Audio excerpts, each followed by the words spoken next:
Thank you again. My name is Jaqueline Cabasso, and I want to thank the organizers. I'm very pleased to be asked to speak here today.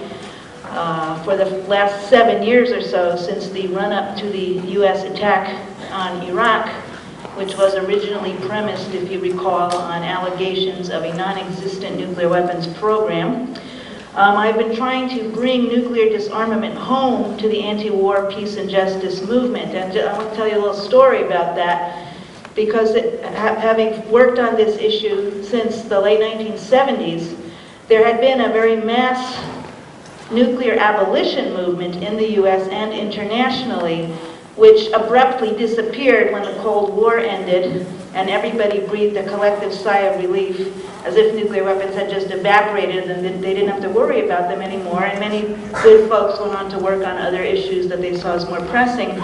Meanwhile, those of us who were monitoring nuclear weapons facilities in the U.S. were able to very quickly figure out that the nuclear enterprise was reinventing itself with new justifications, and the nuclear weapons, the nuclear weapons part of the military-industrial complex rolled on. And so in that period, when we were threatening to attack Iraq, and eventually did attack Iraq, the United States actually had drawn up provisional battlefield plans to use nuclear weapons against Iraq. And so when I went into the original meetings of what became United for Peace and Justice, and at the first National Assembly, I raised the idea that nuclear abolition should be a priority issue within UFPJ, and didn't get too much argument, but some bewilderment. Some people say nuclear disarmament, that's the Bush agenda, which revealed this enormous gulf in understanding of what actually was going on. And so I'm very happy that now I am on the steering committee. I convene the Nuclear Disarmament and Redefining Security Working Group. Note we link the two. And nuclear abolition has now become a priority issue for UFPJ's current campaign. One part of this that's very important is the professionalization of the field, and what happened again largely after the end of the Cold War. Those, and particularly the election of Bill Clinton, the groups who were working on nuclear weapons issues gravitated more and more into the Washington, D.C. based sphere and began seeing nuclear weapons more and more in a very isolated way, which bore no relationship to issues of peace and justice and war of concern to other people.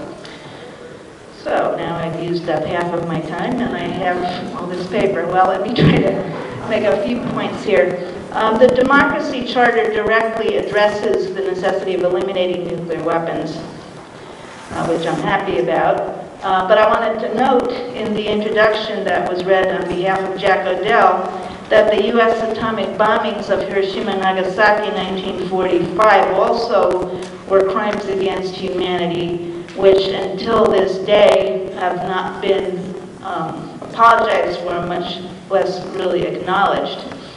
And I was struck by the fact that the Democracy Charter was drafted in 2005 in the mid-Bush era, reflecting political conditions.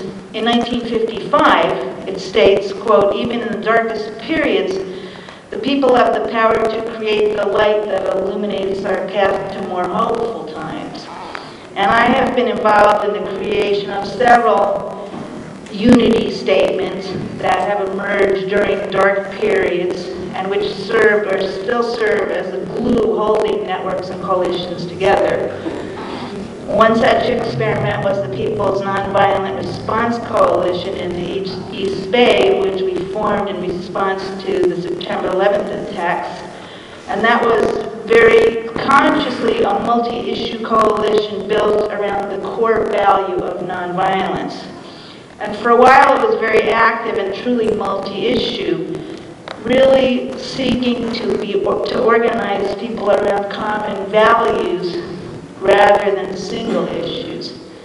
But over time, as society kind of normalized after the shock of 9/11, it tended to devolve back to single-issue approaches, and many of the participating groups merged into United for Peace and Justice. As I mentioned, I've been involved with United for Peace and Justice since its inception and have contributed to its unity statement, which was updated last December. It has much in common with the Democracy Charter, but UFPJ, like many other progressive groups and coalitions, is facing severe financial and mobilizing challenges in the age of Obama. Through our unity statement, our strategic framework, and our plan of work under the umbrella Beyond War, a New Economy is Possible, we're working really hard to connect the dots between issues, but it is not easy. And I think that it is in times of apparent change and possibility that it becomes even harder, yet perhaps even more important, that we pull together and build a strong progressive movement. A democracy charter along these lines could contribute to this effort by articulating a positive vision of the kind of world we aspire to inhabit. But in these times of unprecedented and incredibly complex global environmental, economic, and political crises, we are badly in need, I think, of a fresh causal analysis of how society works in order to identify the leverage points for change. And I agree in this regard with what Michael said. In addition, the constant, instant, and overwhelming barrage of information afforded by modern technology is a mixed blessing. The 24-hour news cycle exacerbates the fact that we don't understand the world we're living in. And despite the new technologies, our basic models of work have not changed and don't really seem to be working. And I point as example A, or exhibit A, the debate that's going on around how we should respond to Iran, which has gotten really nasty and quite bizarre, I think, in some respects. So this leads me to ask I'm going to pose a very hard question. I'm borrowing it from Arundhati Roy, who has a new article about the fundamental nature of democracy now. The Indian government has joined forces with corporate giants to create a police state, making people surrender land and livelihoods at gunpoint. This is the question. What can we do now that democracy and the free market are one? And I think that I certainly do not have an answer to that question, but I think it's a very profound and important question. Let me talk a little bit about nuclear weapons. There's a lot I want to say, but I want to give a sense of the continuity and what some of the obstacles are. In late 1997, which was 8 years after the dissolution of the Soviet Union, and 4 years before 9/11, President Bill Clinton signed Presidential Decision Directive 60, recommitting the U.S. to nuclear weapons as the cornerstone of its national security, and reaffirming the U.S. policies of threatened first use and threatened massive retaliation. This, in effect, reiterated a U.S. national security policy that had been reaffirmed by every president, Republican or Democrat, since 1945, when President Harry Truman, a Democrat, ordered the atomic bombings of Hiroshima and Nagasaki.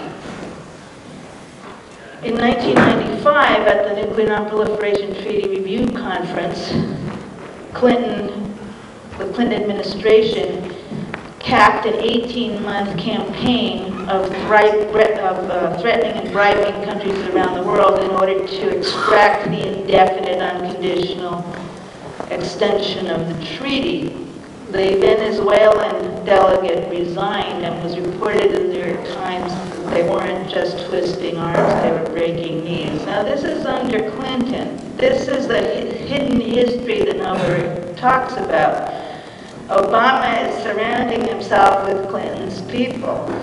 And so a huge international movement developed at that 95 meeting called the Abolition 2000 Global Network to Eliminate Nuclear Weapons, which called as its first demand for the states to immediately commence negotiations on a treaty to eliminate nuclear weapons verifiably within a time-bound framework